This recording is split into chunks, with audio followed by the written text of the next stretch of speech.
Ah, rappelez-vous, ce conseil scientifique qui depuis un an nous fait l'évangile de tout ce qu'il faut faire ou ne pas faire. Hein. Il nous donne le là en matière, effectivement, de comportement face au Covid. Jusqu'à un certain Emmanuel Macron à la fin qui n'a pas voulu reconfiner.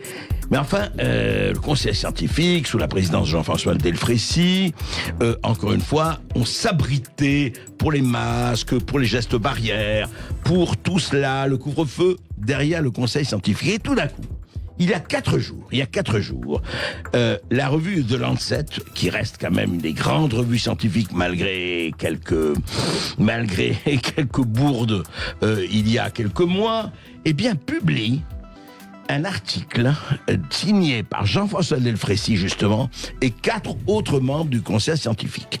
Alors là, on l'a lu, on l'a regardé, et c'est quand même assez étonnant par rapport à ce qu'on nous avait dit avant, ce qu'il faut faire, confiner, attention, les Français doivent faire attention, la crise arrive, on ne pourrait pas se libérer, non, pas question et tout ça, on l'a entendu, hein, Jean-François Delfraissy et tous les autres, notamment Bruno Lina, Franck Chauvin, Jean-François Delfraissy, Demi-Vali et Laetitia Atlanidio.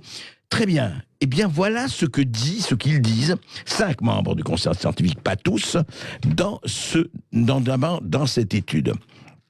Il faut arrêter avec des approches basées sur la peur et sur les confinements généralisés en stop and go comme réponse principale à la pandémie. Ce n'est plus tenable. Ah bon, l'accordéon, c'est plus tenable. Eh ben, écoutez, c'est une bonne chose. L'impact du confinement général sur les économies a été dévastateur, avec des conséquences encore pires à venir en termes de chômage et de dette. Oui, ça, on le sait, merci. Les conséquences sociales sont colossales, en particulier chez les jeunes, alors qu'ils n'ont qu'un risque très bas de morbidité en cas d'infection au SARS-CoV-2.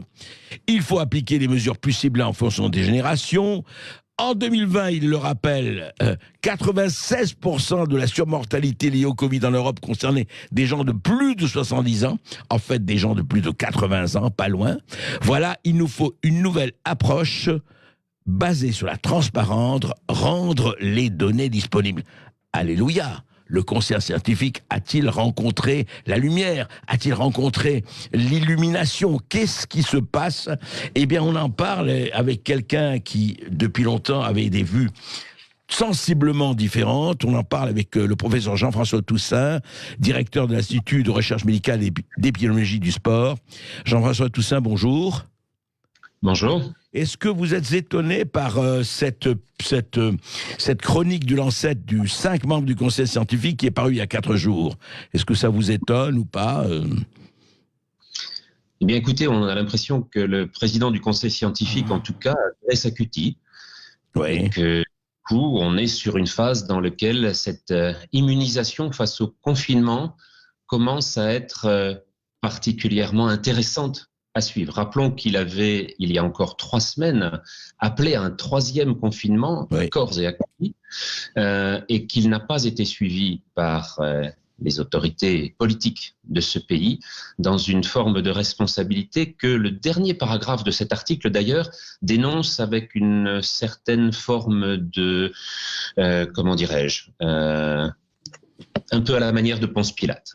Oui, et donc, cet élément qui est là majeur nous montre que la prise en compte des impacts, sociaux, des impacts sur la santé mentale des jeunes, puisqu'il est signé en premier auteur par l'une des personnes les plus sensibles à ce point, va de pair avec ce que le conseil scientifique a fait évoluer dans sa doctrine en retenant notamment au bout d'1 an, alors que vous le rappeliez, nous-mêmes avions alerté sur ces conséquences du confinement global, un confinement que l'on qualifiait d'aveugle dès le mois de mars 2020. Ce conseil scientifique, enfin, au bout d'1 an, ouvre ses capacités, ses compétences à une pédiatre, à un gériatre, à un psychiatre, et dans ces domaines de pédopsychiatrie et également à la médecine vétérinaire, comme si les épidémies virales n'étaient pas liées aussi à l'interaction entre la physiologie et animale.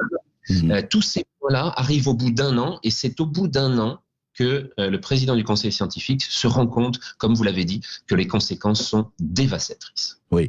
Alors justement, professeur Toussaint, si on faisait aujourd'hui un état des lieux où on voit, vous avez vu, on vient de l'annoncer, Augustin Moriot l'annonçait, on a eu la nouvelle là qu'on va reconfiner en tout cas le week-end dans les Alpes-Maritimes. Alors il y a tout ça qui vient ensemble. En fait, pour vous, où on en est aujourd'hui, pour ne parler que de la France? Alors il faut intégrer la France dans l'évolution de la pandémie mondiale, Oui. qui depuis le 8 janvier voit une diminution qui est toujours peu compréhensible pour l'instant, de plus de moitié du nombre de contaminations quotidiennes. De plus de moitié. Ah oui.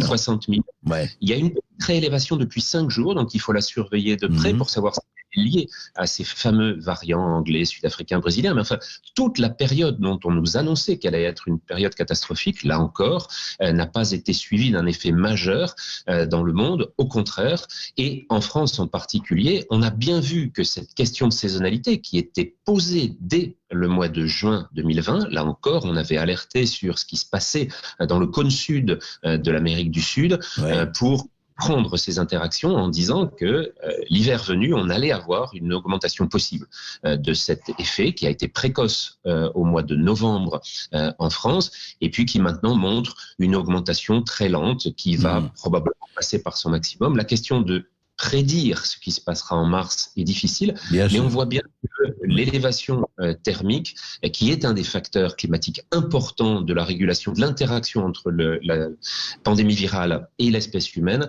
va être en particulier intéressante à suivre dans les semaines qui viennent. Alors le Var, les Alpes-Maritimes dont vous parlez là, montrent là encore une augmentation lente depuis 4 semaines maintenant, les Bouches-du-Rhône également.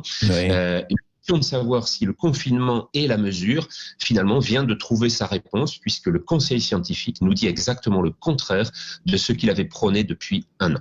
Oui, c'est ça qui est tout à fait fascinant. Et d'ailleurs, par rapport au dernier paragraphe dont vous parlez, effectivement, je le traduis rapidement, professeur Toussaint.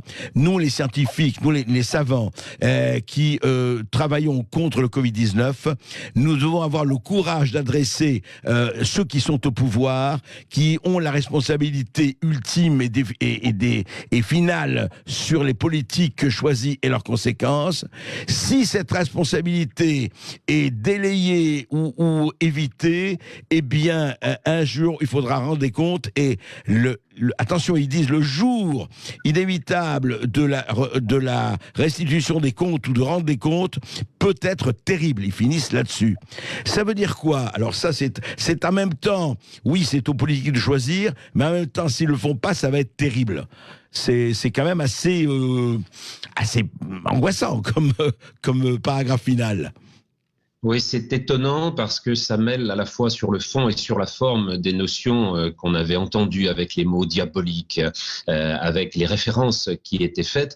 Non, il n'y a pas de jugement à avoir sur une pandémie. Elle est là présente. On comprend ce qu'il se passe dans les évolutions, là encore, qui sont des courses à l'armement, qui sont des voies de sélection, qui sont des pressions de sélection qui s'exercent entre des défenses, des immunisations qui se font au sein de les sociétés humaines, qu'elles soient naturelles par l'infection ou qu'elles soient vaccinales. Et on voit bien que ces deux-là sont en progression dans l'ensemble, sur l'ensemble des continents. Mais quand on voit que tous les continents régressent, on voit bien que c'est pas la politique vaccinale qui n'a commencé à être efficace que dans de très rares pays, ou en tout cas suffisamment. C'est une régression très mondiale, comme vous dites, et il y a la saisonnalité, puis on verra le reste. Effectivement, on ne peut pas tout savoir, là, aujourd'hui, encore. On ne maîtrise pas tout. Il y a énormément de domaines sur lesquels on ne maîtrise pas les conditions. On a fait cette publication en novembre qui montre que les circonstances environnementales sont très importantes, à la fois sur la partie thermique, sur la partie de l'exposition aux ultraviolets, qui ont un rôle important sur la persistance virale sur les surfaces extérieures, donc sur une des formes de contamination importante. On voit que ces aspects-là vont être dans l'hémisphère nord, qui est le plus touché très largement, et dans les sociétés occidentales, Europe et Amérique du Nord. Tous ces aspects-là vont avoir des points importants, mais on comprend bien que là, le jour du jugement tel qu'il est décrit dans ce dernier paragraphe consiste plutôt, me semble-t-il, à tenter de renier sa responsabilité, qui a bien été celle d'un conseil qui n'a pas cessé de tenir, et vous l'aviez dit tout à l'heure, une gouvernance par la peur, alors que maintenant, on est en train de renoncer à cela parce que on se rend compte que, eh bien, ce n'est pas la solution et que l'approbation des populations est beaucoup plus importante, celle d'un consentement éclairé qui est la base de toute médecine, y compris lorsque l'on a des méthodes qui ne sont pas des méthodes médicamenteuses, comme c'est le cas de ces méthodes dites non pharmacologiques. Le confinement, le couvre-feu, c'est un dialogue qui doit être établi entre ce que nos connaissances nous permettent de comprendre, entre la perception des conséquences de long terme qu'il faut avoir, et entre l'accord des citoyennes et des citoyens de l'ensemble des pays qui doivent s'estimer en capacité de juger correctement et de faire valoir leur choix. C'est le cas dans les EHPAD, c'est le cas pour la jeunesse, c'est le cas pour tous les responsables, y compris dans les domaines économiques qui sont les plus gravement touchés par tout à fait. Non, ce que vous disiez, c'est ça. On dit comment l'esprit vient aux jeunes filles, disait le classique, comment l'esprit vient à certains scientifiques. On l'a vu sur le Lancet, mais comme vous dites, la chose la plus importante, c'est qu'on ne gouverne pas par la peur, on gouverne par la compréhension et par la transparence, surtout, professeur Toussaint. Merci à vous. Merci professeur Toussaint. Je rappelle que vous êtes directeur de l'IRMES et professeur de physiologie à l'Université Paris-Descartes. Et vous l'avez entendu, alors que 5 membres du conseil scientifique, dont le professeur Delfraissy, demandent d'éviter au maximum la stratégie de confinement, eh bien les Alpes-Maritimes, on vient de l'apprendre, seront confinées le week-end. Vous pouvez réagir au 0826 300 300.